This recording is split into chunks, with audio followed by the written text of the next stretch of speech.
మామిడి తోట ఎప్పుడు ఏ రీతిన ఎవరిని ఎలా కనికరిస్తుందో ఎన్నడూ అంతుబట్టదు.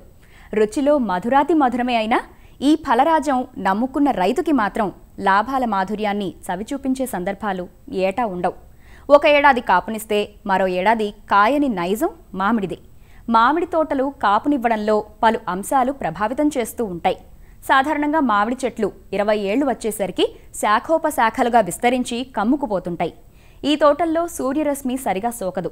గాలి ప్రసరణ లేక చీడపిడలు ఉధృతి కావడం, మందుల పిచికారీకి, కాయ కోత పనులకు చెట్లు అలవి కాక యాజమాన్య పనులు క్లిష్టతరంగా మారటం, దీంతో ఫలసాయం తగ్గిపోవటం రివాజ్గా మారుతోంది. చాలా చోట్ల కోత కూలి కూడా లభ్యం కాని పరిస్థితుల్లో చేసేదేం లేక రైతులు గుత్తేదారులకు తోటలను అప్పగించడం, నష్టాలను మూటగట్టుకోవడం అనివార్యమవుతోంది. ఎకరాకు 40 నుంచి 50 చెట్లు నాటే సంప్రదాయ పద్ధతికి భిన్నంగా వందల కొద్దీ మొక్కలు నాటి క్రమం తప్పకుండా కాపు తీసుకునే అధిక సాంద్ర విధానం అందుబాటులోకొచ్చిన కొమ్మ కత్తిరింపు పనులు సక్రమంగా చేపట్టినప్పుడే ఈ విధానం ఉత్తమ ఫలితాలనివ్వడం చూస్తున్నాం. అదే కత్తిరింపును అలక్ష్యం చేసిన తోటల్లో నాటిన కొన్నాళ్లకే చెట్లు చిక్కురొక్కరుగా కమ్ముకుపోయి దిగనాసిగా మారుతున్నాయి. అలా యాజమాన్యానికి కొరగాకుండా పోయిన ముదురు చెట్లను అటు ఉంచలేక ఇటు తీసేయలేక దిక్కుతోచని పరిస్థితుల్లో ఉన్న రైతులను పునరుద్ధరణ విధానం ఎంతగానో ఆదుకుంటోంది. చెట్లను పూర్తిగా తొలగించివేసి కొత్తవి నాటుకుంటే నాటిన 4 ఏళ్లకు గానీ ఫలసాయం అందిరాదు.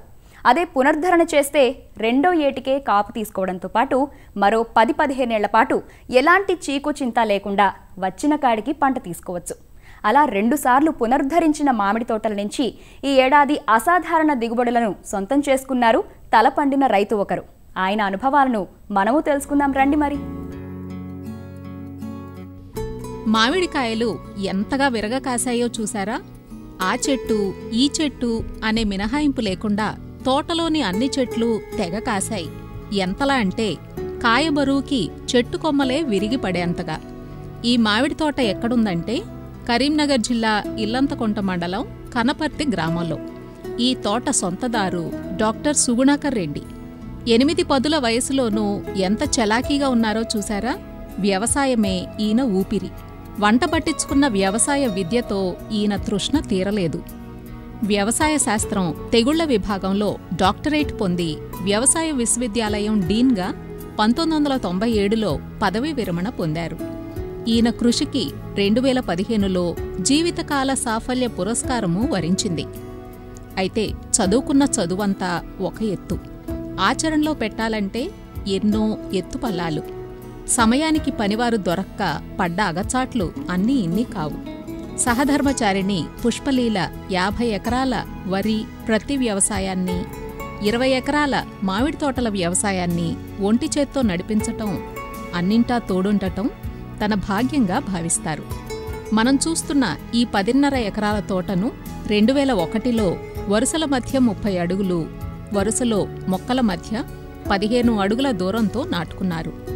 నాటిన 7-8 ఏళ్లకు చెట్లన్నీ కలిసిపోవటం, తరువాత వరుసగా 2-3 ఏళ్లు ఒత్తుగా పెరిగిన కొమ్మల్ని కత్తిరించి పలుచన చేసినా పెద్దగా ఫలితం కనిపించకపోవటంతో 2011లో అంటే నాటిన 10 ఏళ్లకు వరుస విడిచి వరుస చెట్లన్నీ భూమట్టానికి నరికించివేశారు.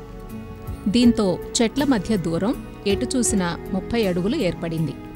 ఈ తోట మునుపెన్నడూ లేనంత అనూహ్యంగా ఈ ఏడాది విపరీతంగా కాసింది. 10.5 ఎకరాల నుంచి 120.5 టన్నుల దిగుబడి వచ్చింది. దాన్నుంచి 11 లక్షల రూపాయల ఆదాయం అందుకున్నారు. ఖర్చులు 1-2 లక్షలయ్యాయి. గత ఏడాది పట్టుమని 10 టన్నులైనా ఇవ్వని ఈ తోట ఇంతటి అనూహ్యమైన పంటనివ్వడం ఆశ్చర్యంగా ఉందంటూ నిష్ణాతులు సైతం అంచనా వేయలేని మామిడి తోటల తీరును, తన అనుభవాలను ఇలా వెల్లడిస్తున్నారు డాక్టర్ సుగుణాకర్ రెడ్డి. నేను ఏం చేసినాను, అనుభవం వలన చెట్లు కలిసిపోతవి, ఒక 8-10 సంవత్సరాల వరకు కలిసిపోతవి. ఆ తర్వాత మరి ఎట్లా అని ఆలోచించి నేనేం చేసినాను, ఉత్తర దక్షిణం 15 ఫీట్లు, తూర్పు పడవర 30 ఫీట్లు ఇచ్చినాను. అయితే ఏమైంది, ఎండ పడడము తూర్పు నుంచి పడమరకు, పడవర నుంచి పడడంకు స్కోప్ ఎక్కువ ఉంటుంది కాబట్టి 10 సంవత్సరాల తర్వాత చెట్లు దాదాపు మళ్ళీ కలిసిపోవడం వల్ల ఈ 15 ఫీట్ల స్పేసింగ్లో. అప్పుడు నేనేం చేసినాను, ఒక 2 సంవత్సరాలు ట్రిమ్ చేసినాను. ఒక గజం ఈ ప్రక్క ఆ ప్రక్క మధ్య వరుసను ఇటుప్రక్క గజం అటుప్రక్క గజం కొట్టేసి ఇంకో 2వ సంవత్సరం ఇంకొక గజము అటుప్రక్క ఇంకొక గజం ఇటుప్రక్క కొట్టేసి అప్పుడు మధ్య చెట్లు సన్నగా అయిపోయినవి చిన్నగా. ఎందుకు చేసినానంటే కొత్త కాత వస్తుందని ఒక్కటేసారి మొత్తం తీసేయడం ఎందుకని. ఆ తర్వాత 3వ సంవత్సరము మొత్తము ఆ వరుస అంతా తీసేసినాను. వరుస అంతా కిందికి మిషన్ రంపలతో కోసిన తర్వాత అప్పుడు మంచిగా గాలి వెళ్తురు మంచిగా దాకి ఈ 15 ఫీట్లు తీసేసిన తర్వాత ఈ 30 ఫీట్ల స్పేసింగ్లో ఆ 15 మధ్య వరుస తీయకముందు ఎంత దిగుబడి వచ్చిందో ఆ సంవత్సరం అంతకంటే కొంచెం ఎక్కువనే వచ్చింది. ఇక ఆ తర్వాత అప్పటి నుంచి బాగానే కాస్తున్నది. ఇప్పుడు నేను చేస్తున్నది అంటే నేను నీడ్ బేస్డ్ అంటే అవసరాన్ని బట్టి సస్యరక్షణ చర్యలు చేపడతా. నేను అన్ని పురుగులను కానీ తెగులను కానీ గుర్తుపట్టగలను.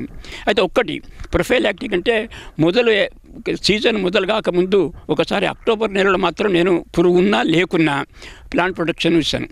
ఆ తర్వాత మళ్ళీ డిసెంబర్లో అవసరాన్ని బట్టి అప్పుడు ఏమవుతుంది కొన్ని ఆకు తినే పురుగులు ఇవి ఉండి గోకినట్టు ఇవి కాయల మీద మచ్చలు ఏర్పడతాయని అప్పుడు ఒకసారి చల్లుతాం అన్నట్టు. తర్వాత లాస్ట్కు మళ్ళీ ఫిబ్రవరి ఇప్పుడు కాయలైతే గోళీలు ఎంత ఉంటాయో గోళీల సైజు నిమ్మకాయల సైజు వచ్చినప్పుడు అప్పుడు ఎరువులు కూడా వేస్తాం. అప్పుడు ఎరువులు కూడా వేసి అప్పుడు మాత్రం మళ్ళీ ఎందుకు అంటే అప్పుడు త్రిప్స్ తామర పురుగులు అనే వాడుతుంది. ఆ సొన కాయ మీద పడి కాయ పెరుగుతున్న కొద్దీ పగులుతుంది. దాన్ని జాలి అంటారు ఇక్కడ. దీంతో కాయ నాణ్యత చాలా తగ్గిపోతుంది. మార్కెట్లో మీకు సగం ధర కూడా పెట్టారు. అందుకొరకు నేను చాలా జాగ్రత్తగా ఉంటాను ఈ తామర పురుగులను చూసుకుంటూ. అప్పుడు మళ్ళీ అవసరాన్ని బట్టి మళ్ళీ క్రిమి సంహారక మందు చల్లుతామన్నట్టు. నీరు కట్టడం అనేది ఎరువులు వాడడం అనేది కూడా ముఖ్యమండి. కానీ ఇందులో ఖచ్చితమైన ఒక ఇది అని ఏమి ఉన్నట్టు నాకు అనిపించడం లేదు.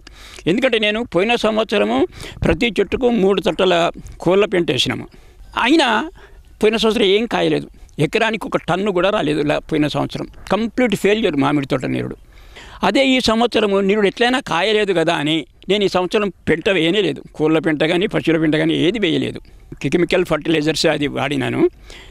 అయినా నాకు ఎన్నడూ చూడనంత దిగుబడి వచ్చింది.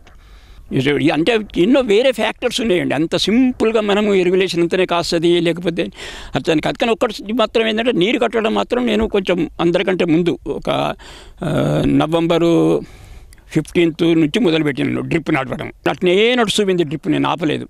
ఇంకోటి ఈ సంవత్సరం కొంచెం కరెంట్ ఎక్కువ గంటలు ఇచ్చినారు కదా, కరెంట్ ఎక్కువ గంటలు ఇవ్వడం నాకు ఎంతో కరెక్ట్ వచ్చింది. అట్లనే ఇప్పటిదాకా కాయ కోత అయ్యే వరకు మొన్న వర్షం కురిసే వరకు నేను డ్రిప్ నడుపుతూనే ఉన్నా.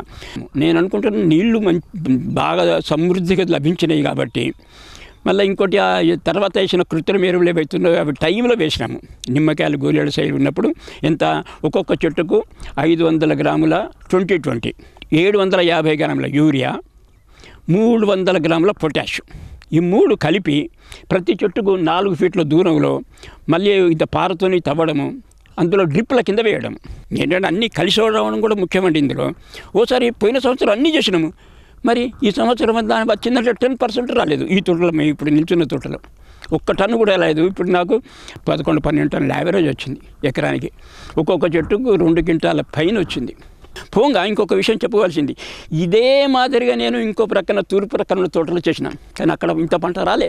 ఇది అంటే అంత ఖచ్చితంగానే మనం చెప్పలేము. ఎన్నో విషయాలు, వాతావరణము, భూమి, పోయిన సంవత్సరం కాసిన పంట, ఇక తెగుళ్ళు, ఇవన్నీ ఎన్నో ఫ్యాక్టర్స్ దేని మీద ప్రభావం చూపిస్తాయండి. సింపుల్గా మనం ఒక్కటే ఇట్లా ఇచ్చేస్తుంది అని చెప్పలేము. పునరుద్ధరణ ప్రక్రియలో డాక్టర్ రెడ్డి అనుభవం గడించారు. ఈ తోట చూడండి, ఇది ఊరికి మరో ప్రక్కనుంది. చెట్లన్నీ గుబురుగా చిన్నగా కనిపిస్తున్నాయి కదూ. ఇది 40 ఏళ్ల తోట. ఆశ్చర్యంగా ఉందా? ఈ తోటను డాక్టర్ సుగుణాకర్ రెడ్డి 1976లో 28 అడుగుల దూరం పెట్టి నాటారు. తోట 20 ఏళ్లు వచ్చేసరికి ఆకుజల్లెడ పురుగు పోటెత్తి పనికిరాకుండా చేసింది. దీంతో చెట్లను మొదలు నుంచి 6-7 అడుగుల ఎత్తుకు కొమ్మలన్నింటినీ నరికించివేశారు. ఈ ప్రక్రియనే పునరుద్ధరణ అంటారు. ఈ ప్రక్రియను అన్ని చెట్లకు ఒకేసారి కాకుండా 3 దఫాలుగా 3 ఏళ్లు చేశారు. నరికిన 3వ ఏట నుంచి తోటలు కాపునివ్వడం మొదలుపెట్టాయి. అయితే మళ్లీ 10 ఏళ్లకు పరిస్థితి పునరావృతమైంది.